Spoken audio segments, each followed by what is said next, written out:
قیامت اس وقت تک قائم نہیں ہوگی. کب تک قائم نہیں ہوگی؟ فرمایا وَتَظْهَرَ الْفِتَنُ، یہ میرے موضوع سے تعلق رکھتا ہے یہ ٹکڑا. فرمایا وَتَظْهَرَ الْفِتَنُ، قیامت اس وقت تک نہیں آئے گی، قیامت اس وقت تک قائم نہیں ہوگی. وَتَظْهَرَ الْفِتَنُ، جب تک کہ فتنوں کا ظہور نہ ہو جائے، فتنے نہ آ جائیں. قیامت کا جب وقت قریب ہوگا فتنے زیادہ سے زیادہ آنے لگیں گے، فتنے زیادہ ہو جائیں گے، فتنے زیادہ بڑھ جائیں گے. لا تقوم الساعة، قیامت اس وقت تک قائم نہیں ہوگی. وَتَظْهَرَ الفتن، جب تک کہ فتنوں کا ظہور نہ ہو جائے، فتنے نہ آ جائیں. فتنے کا مطلب یعنی ایسی چیزیں آئیں گی قیامت کے وقت میں، قیامت کے قریب، جو انسان کے ایمان کو بگاڑ دے، انسان کے عقیدے کو بگاڑ دے. ایک اور حدیث سنیں فتنوں کے تعلق سے. پیارے نبی صلی اللہ علیہ وسلم نے ارشاد فرمایا، فتنوں کے تعلق سے ایک دوسری حدیث سنیے. فرمایا ستکون فتن، ستکون فتن، ان قریب فتنے آئیں گے. کون کہہ رہا ہے؟ اللہ کے نبی صلی اللہ علیہ وسلم بیان فرما رہے ہیں ستکون فتن، ان قریب فتنے آئیں گے. کب بتایا تھا؟ 1400 سال پہلے. فرمایا ستکون فتن، ان قریب فتنے آئیں گے. جب فتنے آ جائیں گے تو فتنوں کے زمانے میں ہمیں کیا کرنا ہے اس کو بھی اللہ کے نبی صلی اللہ علیہ وسلم نے اس حدیث کے اندر بیان فرما دیا. فرمایا جب فتنے آئیں گے، فرمایا القاعد فیہا خیر من القائم، والقائم فیہا خیر من الماشی، والماشی فیہا خیر من الساعی. فرمایا اللہ کے نبی صلی اللہ علیہ وسلم نے فتنوں کے زمانے میں بیٹھنے والا آدمی کھڑے ہونے والے سے بہتر ہے، اور کھڑے ہونے والا آدمی چلنے والے سے بہتر ہے، اور چلنے والا آدمی بھاگنے والے سے بہتر ہے. کیا مطلب ہے اس حدیث کا؟ کہ فتنوں کے زمانے میں بیٹھنے والا آدمی کھڑے ہونے والے سے بہتر ہے، اور کھڑے ہونے والا چلنے والے سے، اور چلنے والا بھاگنے والے سے، دوڑنے والے سے بہتر ہے. کیا مطلب ہے اس حدیث کا؟ مطلب یہ ہے، علماء نے بیان فرمایا کہ جب فتنوں کا زمانہ آئے تو جو پیارے نبی نے فرمایا کہ بیٹھا رہنے والا فتنوں کے زمانے میں یہ بہتر ہے کھڑے ہونے والے سے، اس کا مطلب یہ ہے کہ آپ فتنوں کی طرف نہ جائیں. اگر آپ بیٹھے ہیں تو بیٹھے رہیں، کھڑے ہیں تو چلے نہیں، اور چل رہے ہیں تو دوڑے نہیں. یعنی آپ فتنوں کی طرف نہ جائیں، اپنے آپ کو فتنوں کی طرف نہ ڈھکیلیں، آپ اپنے آپ کو فتنوں کی طرف لے کر نہ جائیں. ہمارے بہت سارے نوجوانوں کو اور بہت سارے بھائیوں کو ایسا لگتا ہے کہ ہمارے اوپر کوئی فتنہ اثر نہیں کر سکتا، ہمارے دین اور ایمان اور عقیدے کو کوئی فتنہ نہیں بگاڑ سکتا. لیکن میرے بھائیو ایسا نہیں ہے. آج دیکھو کتنے لوگوں کو جو اپنے دین کو بدل رہے ہیں، اپنے مذہب کو بدل رہے ہیں، دھرم کا پریورتن کر رہے ہیں. کتنے لوگ دنیا کے ڈر کی وجہ سے، کتنے لوگ دنیا کے لالچ کی وجہ سے، اور کتنے لوگ خاص طور سے ہماری مائیں بہنیں اور ہمارے سماج کی اور ہمارے اسلام کی ماننے والی مسلمان لڑکیاں اپنے دین کو بدل رہی ہے، ارتداد کا راستہ اختیار کر رہی ہیں، اور دوسرے غیر مسلموں کے ساتھ اپنے ایمان اور عقیدے کو بدل رہی ہے. پیارے نبی صلی اللہ علیہ وسلم نے فرمایا ان فتنوں میں پڑنے کی کوشش مت کرو. کوئی اپنے آپ کو یہ نہ سمجھے کہ ہمارے اوپر فتنے اثر نہیں کر سکتے، فتنے آپ کے اوپر بھی اثر کر سکتے ہیں. اس لیے فتنوں کے زمانے میں اگر بیٹھے ہو تو بیٹھے رہو، کھڑے ہو تو کھڑے رہو، اگر چل رہے ہو تو صرف چلو دوڑو نہیں. اس لیے اللہ کے نبی صلی اللہ علیہ وسلم نے بیان فرما دیا. بہت سارے لوگوں کو دیکھو سوشل میڈیا کا استعمال کرتے ہیں، انٹرنیٹ چلاتے ہیں، یوٹیوب چلاتے ہیں، کسی کی بھی تقریر سننے لگتے ہیں، کسی کی بھی تقریر سننے لگتے ہیں، کسی کی بھی تقریر نکالیں گے سننے لگیں گے. مولانا صاحب ہاں بولتا بہت بڑھیا ہے، لگتا بہت اچھا ہے، کیا بولتا ہے نہیں پتا، کہاں سے بولتا ہے نہیں پتا، یہ کون ہے بولنے والا نہیں پتا، کس کا ایجنٹ ہے نہیں پتا، کہاں سے آیا نہیں پتا، اس کی جڑیں کہاں پہ ملی ہوئی ہیں، اس کی جڑیں کہاں سے نکلتی ہیں نہیں پتا، بس بولتا اچھا ہے. اب وہ بول بول کر آپ کو چاہے نبی کے خلاف کر دے، وہ چاہے بول بول کر آپ کو اسلام کے خلاف کر دے، چاہے وہ بول بول کر آپ کو صحابہ کے خلاف کر دے، آپ سن رہے ہیں کیوں؟ کیونکہ وہ بولتا بڑا اچھا ہے. آپ کو نہیں پڑھنا ہے، آپ کو نہیں دیکھنا ہے، علماء دیکھتے ہیں علماء منع کرتے ہیں، نوجوانوں کو سمجھانے کی کوشش کرتے ہیں کہ دیکھو جتنے بھی بول رہے ہیں سب کو سننے کی ضرورت نہیں ہے، علماء بتائیں گے کس کو سننے کی ضرورت ہے اور کس کو سننے کی نہیں۔ جب اس طریقے کی بات کی جاتی ہے تو لوگ کیا کہتے ہیں ارے مولانا ہے یہ جل رہے، مولانا ہے ان کو جلن ہو رہی ہے، مولانا کو حسد ہو رہی ہے۔ مولانا کو کوئی جلن نہیں ہے، مولانا کو کوئی حسد نہیں ہے، وہ جو باتیں بتا رہا ہے وہ آپ کو سننے میں بھلی ہی اچھی لگ رہی ہو، وہ سننے میں آپ کو بھلے ہی دلچسپی کے ساتھ میں آپ اس کو سن رہے ہو، لیکن وہ صحیح ہے یا غلط ہے یہ مولانا بتائیں گے، آپ کو نہیں معلوم۔ بہت سارے لوگ کیا کہتے ہیں کہ ہمیں جانکاری ہے، ہمیں معلوم ہے کہ کس طریقے سے کون باتیں کرتا ہے، ہم ان کی اچھی باتوں کو لے لیتے ہیں اور بری باتوں کو چھوڑ دیتے ہیں۔ آپ اتنے ہی جانکار ہیں کہ اچھی باتیں کون سی بتا رہا ہے، بری باتیں کون سی بتا رہا ہے، تو پھر آپ اس کو سن کیوں رہے ہیں اگر آپ خود ہی اتنے جانکار ہیں؟ لیکن میرے بھائیوں کبھی کبھی ایسا ہوتا ہے کہ آپ کو بتانے والا 10 باتیں بتاتا ہے اور ان 10 باتوں کے اندر 9 باتیں تو صحیح بتائیں اور 1 بات اس نے غلط بتائی، لیکن اگر اللہ نہ کرے ایسا ہو جائے کہ جو بات اس نے غلط بتائی ہے، جو شک اس نے آپ کے دل کے اندر ڈالا ہے، جو اسلام کے خلاف اعتراض اس نے آپ کے دماغ میں ڈالنے کی کوشش کی ہے، وہ آپ کے دماغ سے چپٹ گیا، وہ آپ کے دل سے چپٹ گیا، تو کہیں آپ کا ایمان نہ لے جائے، آپ کا عقیدہ نہ لے جائے، آپ کی جنت کو برباد نہ کر دے۔ اس لیے میرے بھائیوں علماء سمجھاتے ہیں، علماء منع کرتے ہیں کہ کس کو سننا ہے کس کو نہیں سننا ہے، یہ علماء فیصلہ کریں۔ مثال کے طور پر کسی انسان نے آپ کو 500 کے 10 نوٹ دیے، 500 کے 10 نوٹ دیے، آپ نے دیکھا کھرے نوٹ ہیں، نئے نئے نوٹ ہیں، بڑھیا نوٹ ہیں، آپ نے گنے، گننے میں بھی پورے ہیں، پورے 10 ہیں، گننے میں بھی پورے ہیں۔ اب آپ نے کیا کیا، آپ نے جیب میں رکھ لیے، کھرے کھرے نئے نئے 10 نوٹ آپ نے اپنی جیب کے اندر رکھ لیے۔ اب آپ بینک کے اندر گئے اس کو جمع کرنے کے لیے، جب وہاں پہنچے بینک میں جو بیٹھا ہوا ہے اس نے دیکھا، اس نے گنا، اس نے کہا کہ دیکھو یہ تو تم نوٹ لے کے آئے ہو نا، اس میں 1 نوٹ نقلی ہے، اس میں 1 نوٹ جعلی ہے۔ آپ کو سارے نوٹ صحیح لگ رہے تھے، آپ کو سارے نوٹ اصلی لگ رہے تھے، لیکن اس کے اندر 1 نقلی نوٹ تھا، 1 جعلی نوٹ تھا۔ آپ نہیں پتہ کر پائے، آپ نہیں پکڑ پائے، کیونکہ آپ اس کے ایکسپرٹ نہیں تھے۔ جب وہ نوٹ اس کے ایکسپرٹ کے پاس پہنچے، اس نے ایک بار میں گن کے بتا دیا کہ اس میں جعلی کون سا ہے، نقلی کون سا ہے۔ اس نے کہا اس کو پھاڑ کر پھینک دو یا چپ چاپ سے اس کو جیب میں رکھ لو، ورنہ آپ کو نقلی نوٹ کے جرم میں جیل بھی ہو سکتی ہے۔ تب آپ کو سمجھ میں آیا کہ اچھا جس نے مجھے یہ جو نوٹ دیے تھے اور ہم یہ سمجھ رہے تھے کہ سارے اصلی ہیں، سارے اچھے ہیں، سارے اوریجنل ہیں، اس میں 1 نوٹ تو جعلی تھا۔ میرے بھائیوں یہ سوشل میڈیا پر جو لوگ بیٹھے ہوئے ہیں، جو آپ کے دین اور ایمان اور عقیدے کو بگاڑنے کے لیے بیٹھے ہوئے ہیں، یہ آپ کو بتائیں گے، آپ کو ان کی باتیں اچھی بھی لگیں گی، لیکن اس میں سے کون سی بات صحیح ہے کون سی بات غلط ہے یہ علماء بتائیں گے، یہ علماء فیصلہ کریں گے۔ اس لیے کہا جاتا ہے کہ علماء کی اجازت کے بغیر ان کو مت سنو۔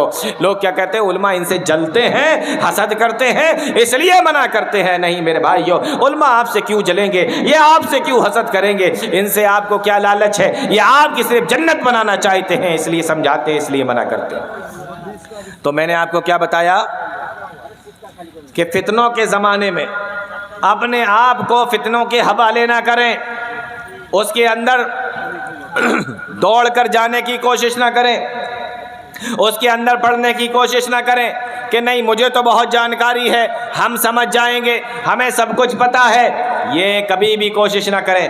اسی چیز کو اللہ کے نبی صلی اللہ علیہ وسلم نے بتایا، سَتَكُونُ فِتَنٌ الْقَاعِدُ فِيهَا خَيْرٌ مِّنَ الْقَائِمِ، اس میں بیٹھا رہنے والا، کس میں، فتنوں کے زمانے میں، فتنوں کے زمانے میں بیٹھا رہنے والا آدمی کھڑے رہنے والے سے بہتر ہے، یعنی جتنا اپنے آپ کو روک سکتے ہو اتنا روکو، اور کھڑا رہنے والا چلنے والے سے بہتر ہے، اور چلنے والا دوڑنے والے سے بہتر ہے۔ اس حدیث کا مطلب یہ ہے، اس حدیث کا معنی یہ ہے کہ فتنوں کے زمانے میں اپنے آپ کو روک کے رکھو، اپنے آپ کو فتنوں کے حوالے نہ کرو۔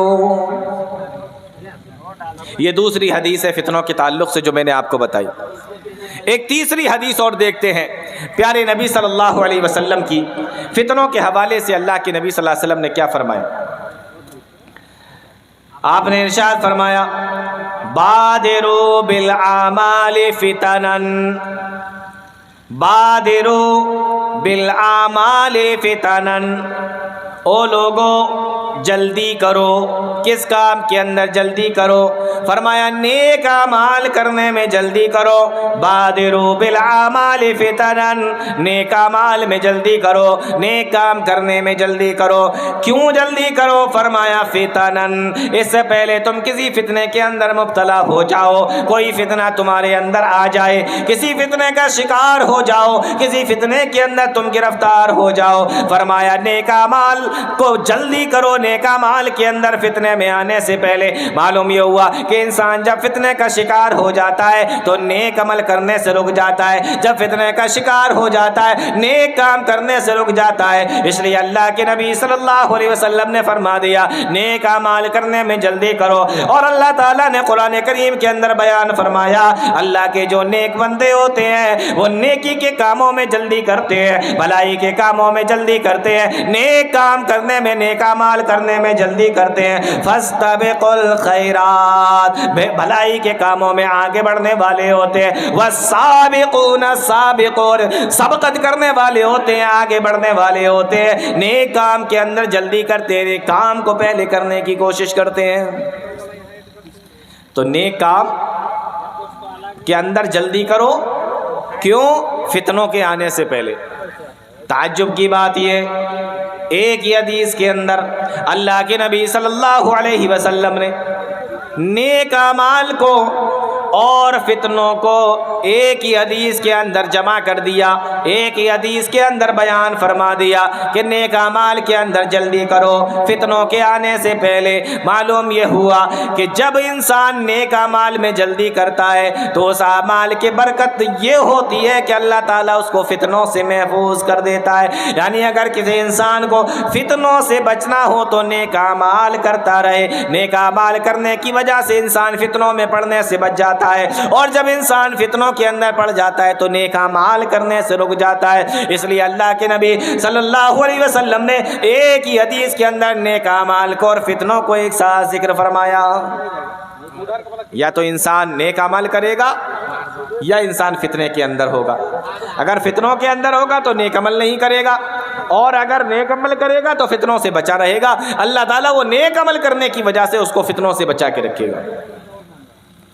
فرمایا بادروا بالاعمال فتنا، نیک اعمال کے اندر جلدی کرو فتنوں کے آنے سے پہلے۔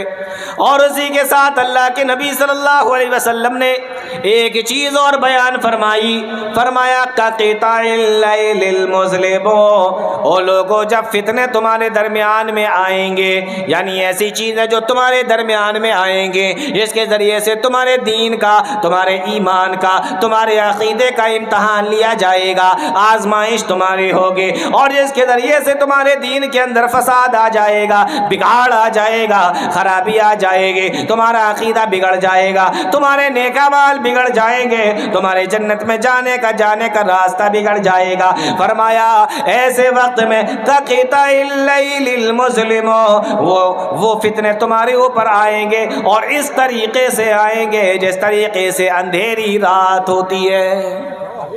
غور کرنے کی بات ہے، اللہ کے نبی صلی اللہ علیہ وسلم نے فتنوں کو کس سے تشبیہ دی ہے؟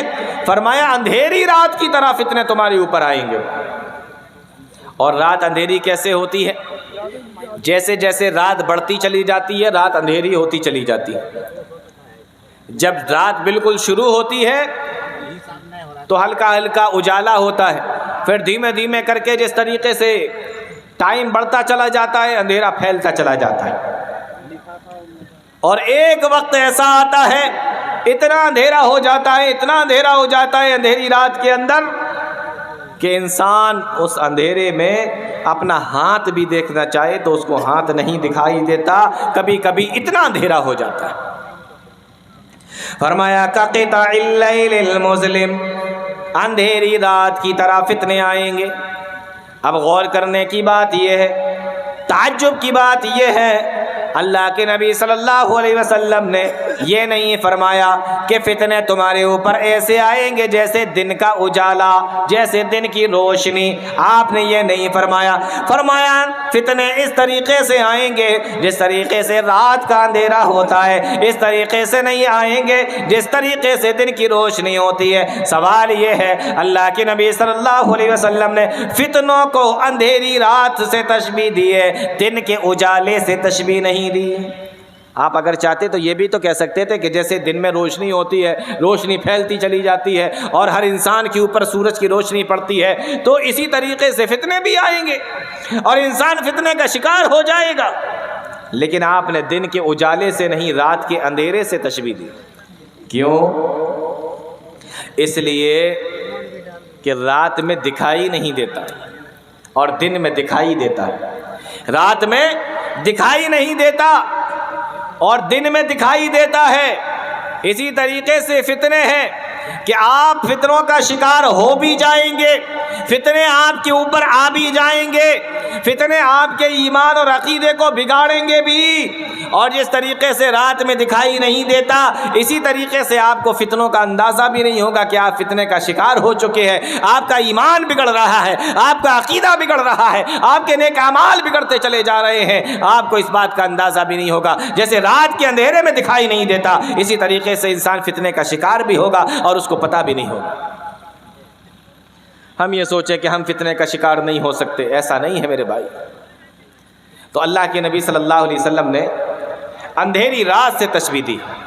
اور دوسری چیز یہ دیکھیں، اگر دشمن دن کے وقت میں حملہ کرے تو اس سے بچنے کا امکان زیادہ ہوتا ہے، لیکن اگر دشمن رات کے اندھیرے میں حملہ کرے تو اس سے بچنا مشکل ہوتا ہے، اس سے بچنا مشکل ہوتا ہے۔ اللہ کے نبی نے فرمایا کہ وہ اندھیری رات کی طرح ہے فتنے۔ کیا مطلب؟ مطلب یہ ہے کہ جس طریقے سے دشمن دن میں اگر حملہ کرے تو بچنے کا امکان زیادہ ہوتا ہے، لیکن رات کے اندھیرے میں اگر کوئی حملہ کرے آپ کے اوپر، آپ کو کیا پتہ کہاں سے حملہ ہو رہا ہے، کون کہاں سے مار رہا ہے، آپ کو اندازہ نہیں ہو سکتا۔ اسی طریقے سے پیارے نبی صلی اللہ علیہ وسلم نے فرمایا کہ رات کے اندھیرے تمہارے اوپر حملہ کریں گے، اور جیسے رات کے اندھیرے میں دشمن سے بچنے کا امکان کم ہوتا ہے، دشمن کا حملہ شدید ہوتا ہے، ہمیں دکھائی نہیں دیتا، اسی طریقے سے فتنوں سے بچنے کے امکان بھی کم ہوں گے۔ اور تیسری چیز، دن کے وقت میں اگر آدمی کسی جگہ سے جا رہا ہے، دن کے وقت میں اگر کہیں سے نکل رہا ہے تو کبھی کبھی ایسا ہوتا ہے کہ انسان اکیلا جا رہا ہے، سناٹا ہے چاروں طرف، کوئی انسان اس کو دکھائی نہیں دیتا، لیکن پھر بھی وہ چلتا رہتا ہے، اس کو کوئی ڈر نہیں لگتا۔ لیکن کبھی کبھی ایسا ہوتا ہے کہ انسان رات کے وقت میں جب چلتا ہے اور اندھیرا ہوتا ہے اور سناٹا ہوتا ہے تو اس کو ڈر بھی محسوس ہوتا ہے۔ تو یہ فتنے آپ کے اوپر آئیں گے بھی، حملہ بھی کریں گے، آپ کو دکھائی بھی نہیں دیں گے اور آپ کو ڈرائیں گے بھی، آپ کے ایمان اور عقیدے کو بگاڑیں گے بھی۔ اس لیے اللہ کے نبی صلی اللہ علیہ وسلم نے فتنوں کو کس سے مثال دی ہے؟ رات کے اندھیروں سے۔ اب اگر کوئی یہ سوچے کہ ہم فتنوں کے اندر تو پڑ جائیں گے لیکن فتنے ہمارا کچھ بگاڑ نہیں پائیں گے، فتنوں سے ہمیں کوئی فرق نہیں پڑے گا، تو اللہ کے نبی صلی اللہ علیہ وسلم نے اس کے بارے میں بھی بتا دیا کہ جو لوگ فتنوں کا شکار ہوتے ہیں ان کا حال کیا ہوتا ہے۔ پیارے نبی نے ارشاد فرمایا، یصبح الرجل مؤمنا ویمسی کافرا ویمسی مؤمنا وَيُصْبِحُ كَافِرًا۔ اللہ کے نبی صلی اللہ علیہ وسلم نے ارشاد فرمایا، فتنے انسان کی زندگیوں کے اندر اس طریقے سے آئیں گے، ان کے ایمان کو ایسے بگاڑیں گے، ان کے ایمان اور عقیدے کو اس طریقے سے بگاڑ کے رکھ دیں گے کہ ایک انسان صبح کے وقت میں مومن ہوگا اور شام کے وقت میں کافر ہوگا، اور شام کے وقت میں کافر ہوگا، صبح کے وقت میں مومن ہو جائے گا۔ یعنی اس طریقے سے اثر انداز ہوں گے کہ صبح کے وقت میں مومن ہے تو شام کو کافر، اور شام کو مومن ہے تو صبح کو کافر، یعنی اس کو پتہ ہی نہیں چلے گا کہ وہ کس وقت مومن ہے اور کس وقت وہ کافر ہے۔ آپ دیکھیں نا لوگوں کو، ایمان بدلنا، عقیدہ بدلنا، دھرم بدلنا ایک طریقے کا ایک اسٹائل بن چکا ہے لوگوں کا۔ یہ سمجھ میں نہیں آیا تو یہ کر لو، یہ سمجھ میں نہیں آیا تو وہ کر لو، یہ دین سمجھ میں نہیں آ رہا تو یہاں چلے جاؤ، یہ عقیدہ سمجھ میں نہیں آ رہا ہے تو وہاں چلے جاؤ۔ آج لوگ لالچ کی وجہ سے یا محبت کی وجہ سے یا اسی طریقے